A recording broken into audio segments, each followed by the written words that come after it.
सुंदरवन के जंगल में बुलबुली चिड़िया रहती थी। उसका एक दोस्त था जिसका नाम कलवा कौवा था। वह दोनों हमेशा मिलकर रहते थे और आपस में बातें किया करते थे।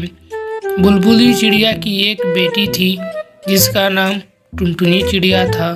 वह अभी कुछ ही दिन पहले पैदा हुई थी। सब कुछ अच्छा चल रहा था। फिर कुछ ही दिनों के बाद बुलबुली चिड़िया की तबीयत बहुत ज़्यादा बिगड़ जाती है। कई दिनों तक कलवा कौवा से वह मिलने नहीं आती। तब कलवा कौवा सोचता है, आखिर बात क्या है?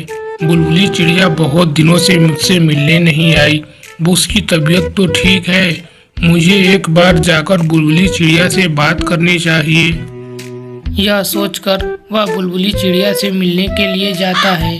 बुलबुली चिड़िया से बोलता है, अरे क्या बात है बुलबुली चिड़िया, पिछले एक हफ्ते से तुम एक बार भी हमसे मिलने नहीं आई। मैं तो बहुत परेशान हो गया था, इसलिए मैं तुमसे मिलने चला आया। क्या बात है, तुम्हारी तबीयत तो ठीक है? सब ठीक है ना? हाँ कलवा कौवा, सब ठीक है। बस मेरी तबीयत सही नहीं रह रही है।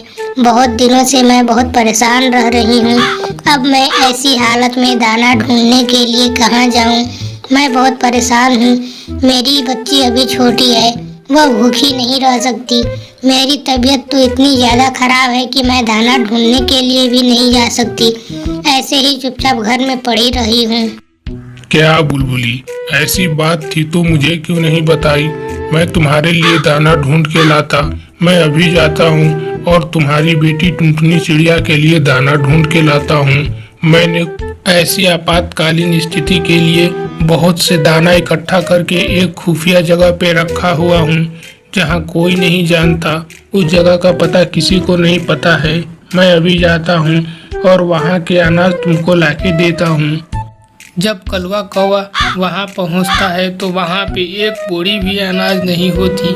यह देख के वह बहुत परेशान हो जाता है और सोचता है, आखिर बात क्या है? यहाँ पे इतने सारे अनाज मैंने ऐसी आपातकालीन स्थिति के लिए रखी थी, पर यहाँ पे एक भी बोरे नहीं है। क्या हो गया? मेरी सारी मेहनत पे किसी ने पानी फेर दिया।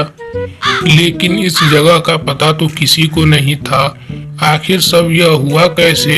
लेकिन अभी यह सोचने से ज़्यादा जरूरी है कि टुनटुनी चिड़िया की बेटी को खाना देना। इसके लिए मैं अभी जाता हूँ और दाना ढूंढ के लेके जाता हूँ टुनटुनी चिड़िया के लिए। वहीं कोने में बैठा एक कबूतर सब कुछ देख रहा था। वह बोलता है, हाँ हाँ, जाओ जाओ और अनाज ढूंढ के लाओ, यहाँ पे रखो, मैं उन्हें भी लेकर जाऊँ। आज तो मजा ही आ गया। इतना सारा अनाज मैंने कभी नहीं देखा था। बिना मेहनत के खाना खाने का मजा ही अलग है। कलवा कौवा बहुत सारा अनाज ढूंढ के बुलबुली चिड़िया को दे देता है। बुलबुली चिड़िया बोलती है, बहुत बहुत धन्यवाद आपका कलवा भैया, लेकिन आप कुछ परेशान लग रहे हैं। क्या बात है? कुछ नहीं टुनटुनी, क्या बताऊं मैं। ऐसी आपातकालीन स्थिति के लिए ही मैंने बहुत से बोरे अनाज भर के एक गुप्त स्थान पे रखे हैं, पर वहां से सारे अनाज गायब हो चुके हैं। मुझे पता नहीं चल रहा कि यह चोरी किसने की है। मेरी जीवन भर की मेहनत सारी बर्बाद हो गई। आप चिंता मत कीजिए कलवा भैया, मेरे पास एक तरकीब है। हम लोग फिर से एक बोरी अनाज वहीं पे ले जाके रखेंगे और वहाँ से ऐसा लगेगा कि हम लोग चले गए, पर हम लोग वहीं दूर कहीं छिप के देख रहे होंगे। जैसे ही कोई पंछी वहाँ पे आएगी, हम लोग तुरंत उसे पकड़ लेंगे। वाह बुलबुली चिड़िया, यह तो बहुत अच्छा उपाय है। कल सुबह होते ही हम लोग यहाँ से निकल जाएंगे। जैसे ही सुबह होती है, कलवा कौवा एक बोरी अनाज लेके जाता है और वहाँ पे रख देता है और दूर कहीं छिप करके सारी हरकत देखने लगता है। तभी चोरी करने के लिए अनाज कबूतर वहाँ पे फिर आती है। कलवा कौवा तुरंत उन्हें पकड़ लेता है और बोलता है, चलो मेरे अनाज निकालो। कहाँ है? मेरी जिंदगी भर की मेहनत तुमने अभी जमा करके रखी है।